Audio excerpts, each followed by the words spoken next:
Ek gaan dadelik begin deur vir ons die verhaal te lees van die Emmausgangers. Wat na alles wat gebeur het daai naweek teruggestap het van Jerusalem af Emmaus toe. En hierdie skildery is my so vreeslik mooi. En Jesus kom stap toe nou saam met hulle. En daar gebeur toe so baie op hierdie reis wat hulle gestap het, wat ek dink ingrypende boodskappe het ook vir ons vandag. So ek lees vir ons uit Lukas hoofstuk 24. Ek gaan van vers 13 tot vers 35 lees. Dit is 'n lang gedeelte, maar dit is 'n pad wat mense loop. So probeer dit volg soos wat die progressie in die teks ook plaasvind. Op dieselfde dag was 2 van hulle op pad na 'n dorpie met die naam Emmaus, 12 kilometer van Jerusalem af.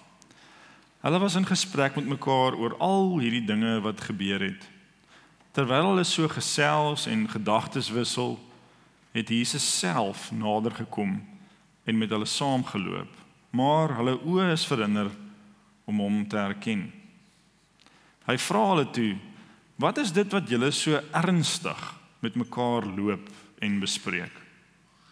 Met somber gesigte gaan hulle staan. En een van hulle met die naam Kleopas antwoord hom: "Is u dan die enigste vreemdeling in Jerusalem dat u nie weet van die dinge wat in die afgelope dae daar gebeur het nie?" Hy vra vir hulle: "Watter dinge?" Hulle antwoord hom: "Die dinge in verband met Jesus van Nasaret, 'n profeet wat magtig was in woord en daad voor God en die hele volk. En hoe ons priesterhoofde en die lede van ons raad hom oorgelewer het om ter dood veroordeel te word en hom gekruisig het. Ons het so gehoop dat dit hy is wat Israel sou verlos. Maar boonop is dit vandag al die 3de dag vandat hierdie dinge gebeur het. En nou het 'n paar vroue uit ons kring ons ook nog ontstel. Hulle was vanmôre vroeg by die graf en kon sy liggaam nie kry nie. Hulle het kom vertel dat hulle 'n verskyning gesien het van engele wat gesê het hy lewe. Sommige van ons mense het ook na die graf toe gegaan en het net so gekry soos die vroue gesê het, maar hom het hulle nie gesien nie." Toe sê hy vir hulle: "Wat 'n gebrek aan begrip en wat 'n traagheid van gees. Glo julle dan nie al die dinge wat die profete gesê het nie? Moes die Christus nie hierdie dinge ly om in sy heerlikheid in te gaan nie?" Daarna het hy by Moses en al die profete begin en al die skrifuitsprake wat op hom betrekking het vir hulle uitgelê. Toe hulle by die dorpie aankom waarin hulle op pad was, het hy gemaak of hy verder wou gaan. Hulle het egter by hom aangedring en gesê: "Bly by ons, want dit is amper aand en die dag is al verby." Toe het hy ingegaan om by hulle oor te bly. Terwyl hy saam met hulle aan tafel was, neem hy die brood, vra die seun, breek dit en gee dit vir hulle. Toe gaan hulle oë oop en hulle het hom herken, maar hy het uit hulle gesig verdwyn. Hulle sê toe vir mekaar: "Het ons hart nie warm geword toe hy op die pad met ons gepraat en vir ons die skrif uitgelê het nie?" Hulle het dadelik opgestaan en na Jerusalem toe teruggegaan. Daar kry hulle die 11 en die ander mense bymekaar en die sê: "Die Here het regtig opgestaan en hy het aan Simon verskyn." Toe vertel hulle wat op die pad gebeur het en hoe hy aan hulle bekend geword het toe die brood gebreek het. Tot sover. So wanneer jy die pad aandurf, dan is daar 2 aspekte wat hulle self uitspeel. Die een is die roete en die ander een is die reis. En daar's 'n verskil tussen hierdie 2 goed, want jy kan 1000 keer dieselfde roete stap of ry, maar elke keer is die reis anders. En wat ons in hierdie verhaal sien is 2 reisigers wat 'n bekende roete loop wat hulle al hoeveel keer geloop het, maar hulle loop hom 2 keer, 1 keer soontoe en 1 keer terug. Maar wat op die reis met hulle gebeur, is iets aangrypend, want hulle het 'n ontmoeting met die opgestane Jesus Christus. 'n mens sou kon sê dat in hierdie selfde roete heen en weer was die reis na die een kant toe 'n reis wat eintlik negatief was. 'n Reis waarin hulle moes ontlaai van teleurstellings wat hulle ervaar het. In hierdie paadjie van Jerusalem, daai 12 kilometer, het hulle baie gepraat, maar hulle het nie alleen geloop nie. Dat iemand saam met hulle kom stap. Nou ek wil graag vandag met jou 'n paar aspekte van hierdie verhaal deel en vir jou probeer uitlig hoe hierdie verhaal vir my en vir jou eintlik soveel roetemerkers gee in die reis waarop ons is saam met die Here. Want ons is nou almal vandag hier saam. Jy sou kon sê dat ons roete se bestemming is dieselfde. Ons sit hier vandag by George Bash se gemeente in hierdie gebou, luister dieselfde preek. Maar ons reis is verskillend. Die manier hoe ons die dots connect is anders. En ek hoop dat vandag dat jy op jou reis kan hoor dat Jesus ook saam met jou loop. Of jy op 'n goeie plek en of jy op 'n slegte plek is, hy is daar. So waar begin hierdie reis? Dit begin in Jerusalem en mense sou kon sê dit begin en dit spring weg met 'n gevoel van ontnugtering. Dis daai glass shattering oomblik wat die disippels gehad het. Hulle het so gehoop dat Jesus die een gaan wees wat hulle verlos en dan sterf hy. Hulle het die idee gehad dat hy die koning gaan wees wat met militêre mag die vashou wat die Romeine op hulle het gaan vernietig. Maar hulle spring weg met hierdie gevoel dat is massiewe teleurstelling eintlik wat hulle daar wegvat van Jerusalem af. En nou connect hulle op 'n manier die dots soos wat hulle op hierdie roete stap. Maar nou kry hulle 'n reisgenoot, iemand wat saam begin loop wat mense sou kon sê half uit nêrens uit daar by hulle aankom. Maar die eerste ding wat ons lees is hulle oë is verblind om hom te sien.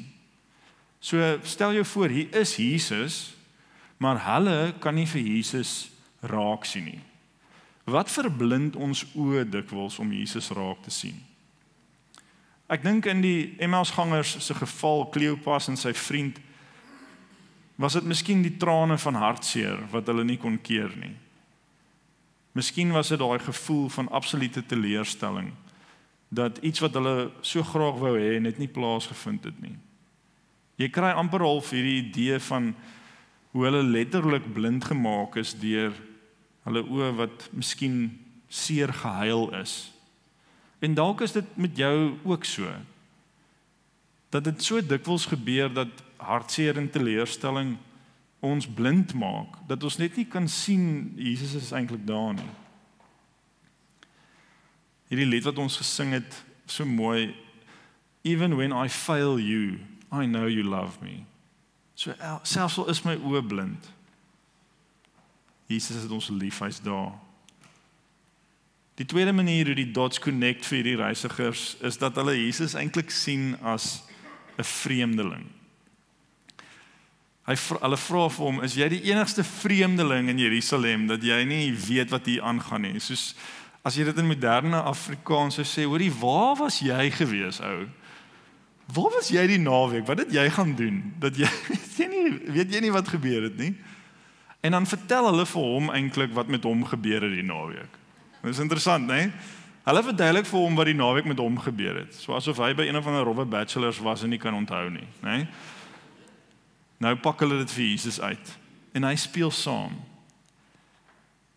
Maar hulle het 'n leerstelling en eintlik hulle onvermoë om te kan besef wat God gedoen het. Maak dat hulle brein nie, dit kan nie klik nie. Jy het dit gesien met hierdie kinders vanoggend met hierdie eier. Dit is soos jy kan 100 keer kyk, maar iets gebeur hier wat nie sin maak nie. En vir die disippels het iets gebeur wat nie sin maak nie. Die ratte gly oor mekaar. Hulle brein, hulle verwysingsraamwerk kan nie hulle toelaat om te dink dat dit Jesus kan wees nie. So hulle dis vooraf uitgesluit. So hierdie is eintlik dan 'n vreemdeling wat saam met hulle stap in hierdie oomblikke van teleurstelling. En dan die derde roetemerker wat ons sien, soos wat hulle stap, is hierdie gedagte van somber gesigte. Nou ons sou dit anders kon vertaal en sê dis 'n neerslagtigheid of 'n hopeloosheid. Hulle het regtig hierdie belewenis van dinge gaan nie lekker uitdraai nie. Jy kan dink aan kere in jou lewe wat jy gehoop het vir iets en daai hoop, daar's 'n Engelse uitdrukking hope floats. Jy weet, hoop trek jou heeltyd boontoe en dan kom daai dag wat jy hoor, sorry, daar's niks meer om voor te hoop nie. En dit is iets wat jou breek in jou lewe, wat jou seer maak. Hoop wat weg is donker. Dis baie keer wat gebeur met mense as jy depressie het, jy het nie meer hoop dat dinge kan beter word nie.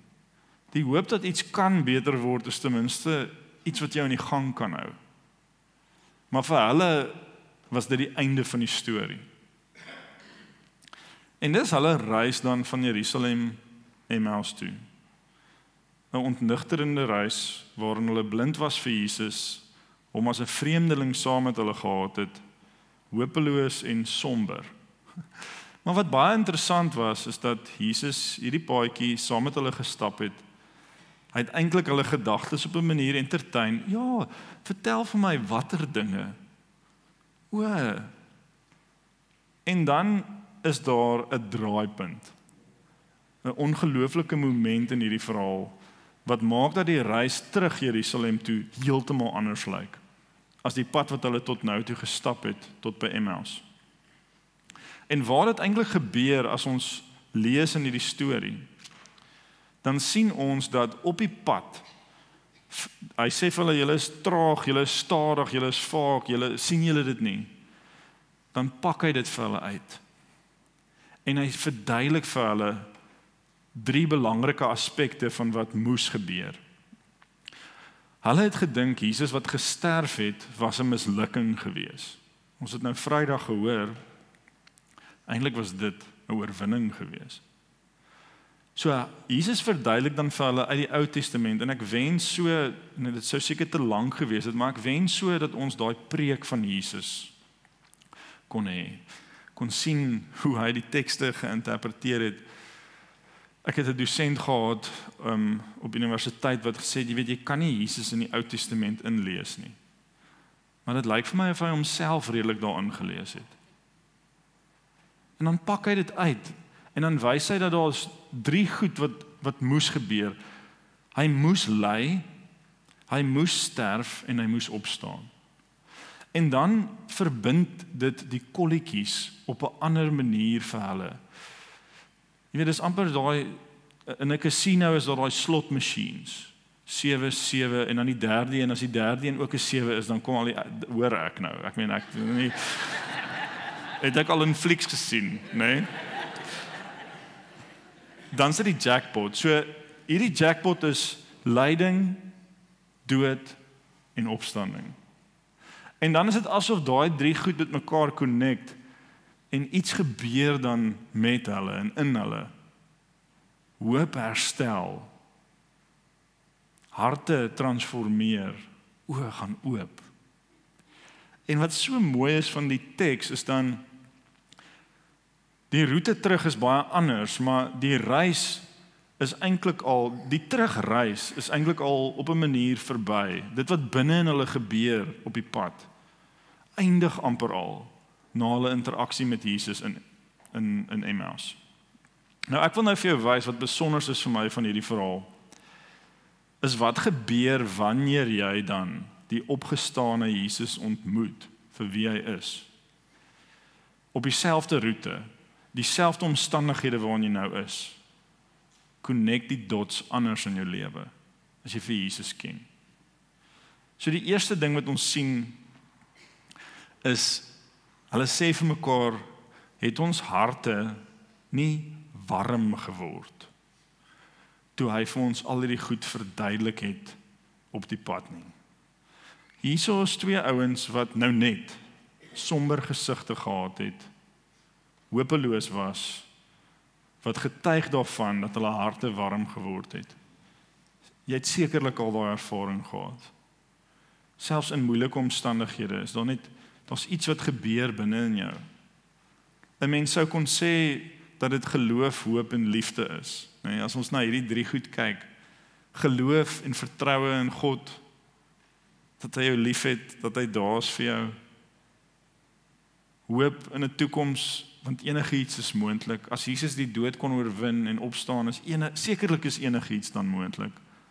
Liefde, want jy ontdek hoe lief God jou regtig het en dat daar niks is wat sy liefde kan stop nie.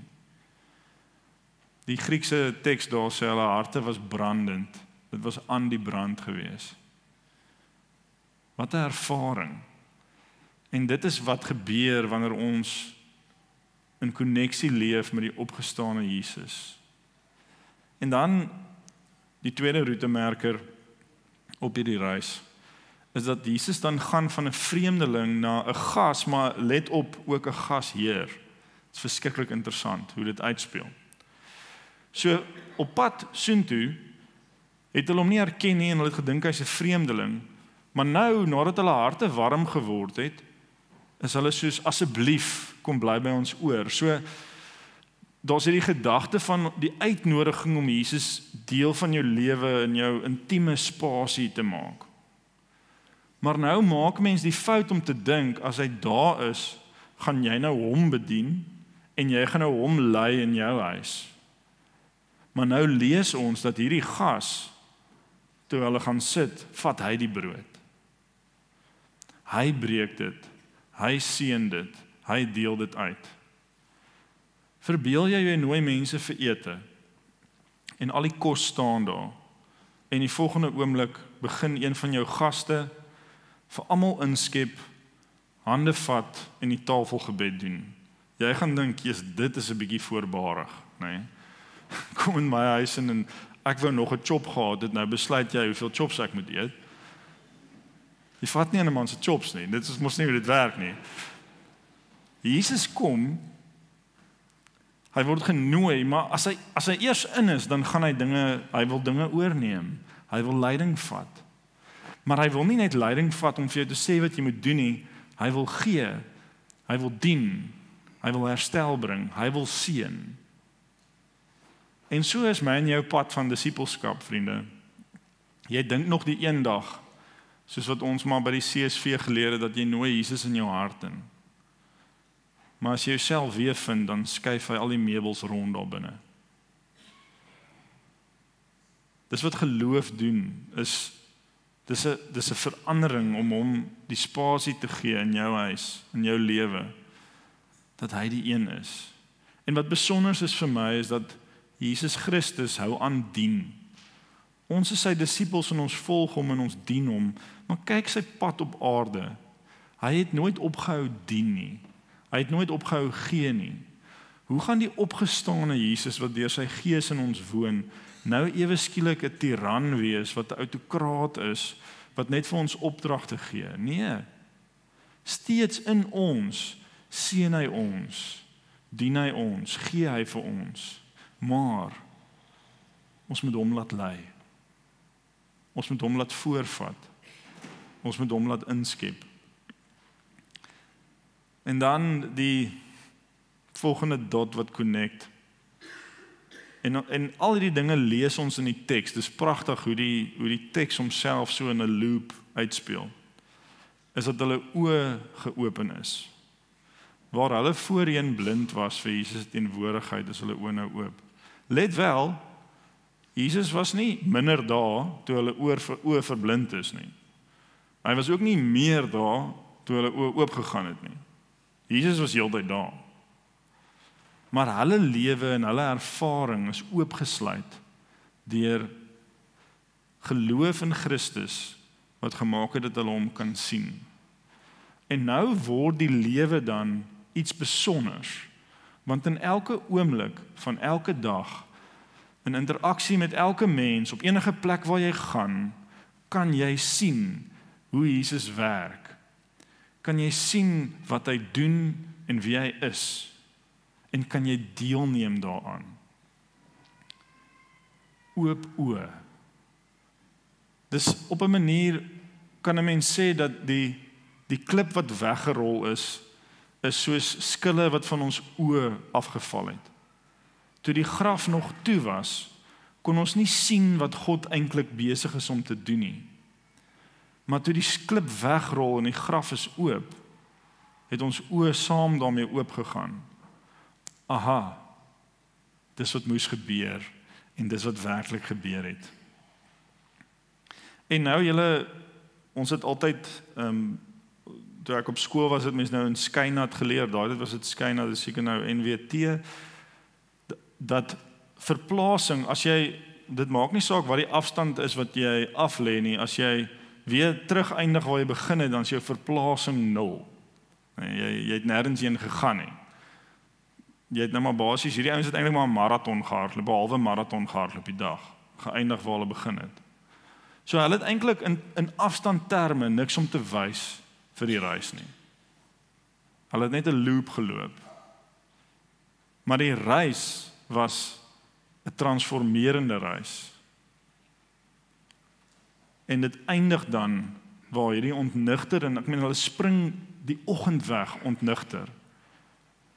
En hulle is terug, opgewonde, warm harte, oop oë, Jesus saam met hulle. En dan is dit eintlik die nuwe punt van waar af die reis begin en verder gaan. Want waar dit sou eindig in Emmaus, begin dit nou eintlik in Jerusalem. En hulle wag en die Gees word uitgestort. En hulle ontvang die gawes van die Gees. En ons lees Handelinge wat in die vroeë kerk gebeur. En ons sien die groei van die Christendom. En ons sien die uitbreiding daarvan. En ons sien deur al die eeue heen hoe meer en meer mense glo. En ons is deel van die storie, deel van die reis, saam hier vandag in hierdie kerkgebou, as gevolg van dit wat hier gebeur het. En ons sluit aan by die reis wat Jesus het saam met die mensdom. Ek wil vir jou sê vandag dat dit is oukei as jy nie baie opgewonde voel nie. Want jy is miskien net nie nou daar in jou reis nie.